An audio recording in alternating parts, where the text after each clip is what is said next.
Welcome to my Expat Stories. Got an email about this one from a mate of the bloke involved. Said he's given permission to share it as long as we change the names. So we're calling him Russell, 44 years old, mine worker from Perth. Got sent to Hanoi for a 6-month contract. Every morning he went to the same coffee shop. Vietnamese iced coffee. The owner's daughter served him. Linh, 26. Barely spoke English at first, but she smiled.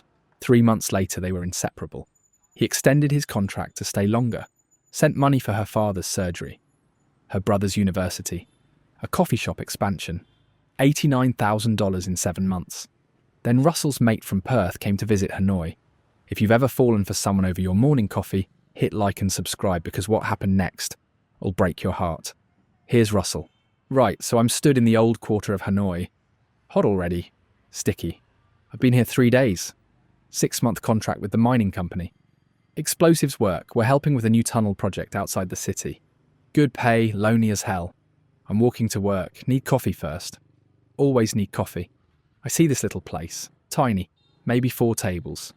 Old lady out front making something on a charcoal grill. Smells incredible. I walk in. There's a young Vietnamese woman behind the counter. Maybe 26. Slim. Long black hair tied back. Simple white t-shirt. She looks up, says, "Yes? Can I get a coffee?" "Iced?" She nods. Says something I don't understand. Points to a laminated menu. I see Café Suada with a picture. "Iced coffee. That'll do." I point. She nods. Says, 20,000 dong. I hand her a 50,000 note. Don't have smaller. She gives me change. Makes the coffee. Pours it over ice. Hands it to me. Says, "Thank you." I take it outside. Sit at one of the tables. Try it. It's strong. Really strong. Sweet. Condensed milk. Different to what I'm used to. But good. Really good. I finish it. Walk to work. That becomes my routine. Every morning. Same coffee shop. Same coffee. Same woman serving me. We don't talk much. She doesn't speak much English. I don't speak Vietnamese. But I nod. She nods. It works. After 2 weeks, she starts recognizing me. When I walk in, she's already making my coffee. Doesn't even ask. Just starts making it. I like that. Like that she remembers. Week 3. I try to talk to her. Ask her name. She says, "Linh. I'm Russell. From Australia." She smiles, says, Australia, very far." Yeah, very far. That's all we say. But it's something. A start. Week 4. She's practicing English. When I come in, she says, "Good morning, Russell. How are you today?" "I'm good, thanks." "How are you?" She thinks for a second, then says, "I am good, thank you." Her English is basic, but she's trying. And I appreciate that. Most people here don't bother. They just take my money and that's it. But she's making an effort. Week 6. April now. We're having little conversations. She asks where in Australia. I say Perth. She says she's never been. Dreams of going someday. I ask if this is her shop. She says no. Her parents' shop. She helps them. Works here every day. Morning shift. Her father's getting old, can't do it alone. I ask about her. She says she's 26. Studied English at university, but couldn't finish. Family needed money, so she works here. Saves. Dreams of going back someday. I like her. She's gentle. Quiet. Not like the bar girls in the tourist areas.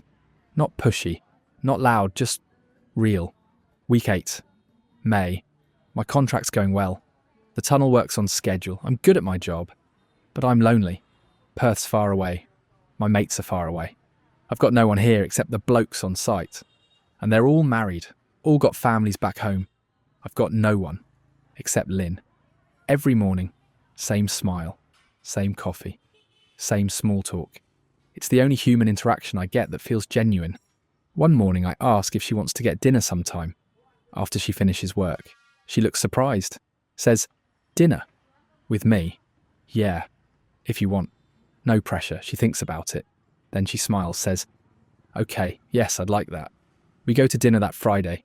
Little Vietnamese place. She orders for us. Translates the menu. We eat bun char, pork and noodles. It's amazing. We talk for 2 hours. She tells me about her family. Her father's got a hernia. Needs surgery, but it's expensive. They're saving. Her brother's at university, studying engineering. He's smart, she's proud of him. Her mother passed away 3 years ago. Cancer. Now it's just her father, and her brother. I tell her about Perth, about the mines, about my divorce 5 years ago, about how I've spent the last 5 years working. Just working. Saving. No life. No fun. Just work. She says, "That sounds lonely." It is, but this contract's different. I've got you. That makes it better. She smiles, says, "I'm glad." We start seeing each other every day. Not just mornings. Evenings too. She finishes work at 2. I finish at 5. We meet after. Walk around Hanoi. Visit temples. Markets. She shows me the real Hanoi, not the tourist stuff. The real city. I'm falling for her. Hard. She's different. She's kind. She's honest. She doesn't want anything from me. She just wants to spend time with me, and I want to spend time with her. June. My contract's supposed to end in September. 3 months left. I don't want to go. I want to stay with Linh, see where this goes. I talk to my boss, ask if I can extend. He says, "Sure. We can use you until December, 6 more months." I say yes, immediately. I tell Linh, she's happy, really happy. Says, "I'm glad you're staying. I don't want you to leave." I don't want to leave either. That week she tells me about her father. The hernia's getting worse. He's in pain. Can't work much anymore. She's doing most of the work at the shop. She's exhausted. I ask how much the surgery costs. She says about 50 million dong. That's about 3,000 Australian dollars. I say I'll pay for it. She says no. She can't accept that. It's too much. I say it's not too much. Her father needs help. I can help. I want to help. She cries, says, "You're the best man I've ever met." I send the money the next day. Her father gets the surgery. Successful. He's recovering. Linh's so grateful. She hugs me, kisses me, says she loves me. First time she said it. I say I love her too. And I mean it. July. Things are going great. We're together all the time. I've met her father. Nice man. Quiet. Grateful for the surgery. I've met her brother. Young. Smart. He's in his 3rd year of engineering. She's so proud of him. One night, Linh tells me he's struggling. University fees are going up. He might have to drop out. She's worried. He's so close to finishing. If he drops out now, it's all wasted. How much does he need? About 30 million dong for this year's fees, about $2,000. I'll send it. Don't worry. He's not dropping out. She's crying again. Says, "Russell, you've already done so much. I can't keep taking your money." "You're not taking it. I'm giving it. Your brother's got a future. I want to help him get there." I send the 2 grand. Her brother stays in university. Linh's relieved. Happy. She says when he graduates, he'll pay me back. I say he doesn't need to, just finish. Get that degree. That's enough. August. Linh's got an idea. She wants to expand the coffee shop. Her father's recovering well, but he can't do the heavy work anymore. If they expand, they can hire someone to help. Maybe 2 people. Turn it into a real business. Not just a small family shop. How much would that cost? About 100 million dong. For renovations, new equipment. Maybe $10,000. It's too much. We can't afford it. I was just dreaming. What if I helped? Would that make it possible? She looks at me, says, "Russell, no, you've already given us so much. But this is an investment. In the business. In your future. If the shop does well, you'll make money. Real money. Maybe even enough to finish your degree someday." She's quiet for a long time. Then she says, "Are you sure?" "I'm sure, let's do it." I send the 10 grand. She's ecstatic. Starts planning. Shows me drawings. Ideas, new tables, new coffee machines. A bigger kitchen. It's exciting. I'm excited for her. September. The renovations start. It's happening. The shop's closed for 3 weeks. They're gutting it. Rebuilding. Linh sends me photos every day. Progress updates. It's looking good. Really good. October. The renovations are supposed to be done, but there are delays, contractor issues, supplies didn't arrive, need more money for materials, another $2,000. I send it, then more delays. The new coffee machines broke during installation, need to order new ones, another $3,000. I send it, then the permits. Apparently they need new permits for the expansion. Bribes to pay, officials to deal with, another $2,000. I send it. By the end of October, I've sent about $20,000 for the renovation, on top of the 3 for her father's surgery, and the 2 for her brother's university. That's 25 grand. In Australian dollars, that's about 37,000. Bloody hell. But I'm okay with it. I'm helping. I'm building something with Linh. We're building a future. Early November, my mate from Perth, Danny, messages me. Says he's coming to Vietnam for work. Different project. Saigon. But he'll swing by Hanoi for a weekend. Wants to catch up. Great. Come through. I'll show you around. He arrives November 9th. Saturday morning. I pick him up from his hotel. We go for breakfast. I take him to Linh's coffee shop. I want him to meet her. Want him to see what I've been working on. We walk up to the shop. It's open now. Renovations are done. Looks amazing. New sign, new tables, clean, modern. I'm proud, really proud. We walk in. Linh's behind the counter. She sees me, smiles. Then she sees Danny. Her smile fades, just a bit. But I notice, I say, Linh, this is my mate Danny, from Perth. She nods, says, hello, welcome. Danny says, g'day, nice place you've got here. Thank you. There's a man behind the counter with her. Vietnamese. Maybe 30. He's making coffee. I've never seen him before. Must be one of the new staff she hired. I say, who's this? Linh looks uncomfortable. Says, this is my cousin. He's helping today. Oh, nice to meet you, mate. The man nods, doesn't say anything. We order coffees, sit down. Danny's quiet. I say, what do you think? Pretty good, yeah? He's looking at Linh, at the man. Then he says, Russell, mate, can we talk outside? What's wrong? Just outside, please. We go outside. Danny looks serious, says, mate, that's not her cousin. What do you mean? I saw them when I walked past earlier. Before you got here, they were kissing. Behind the counter. That's her husband, mate.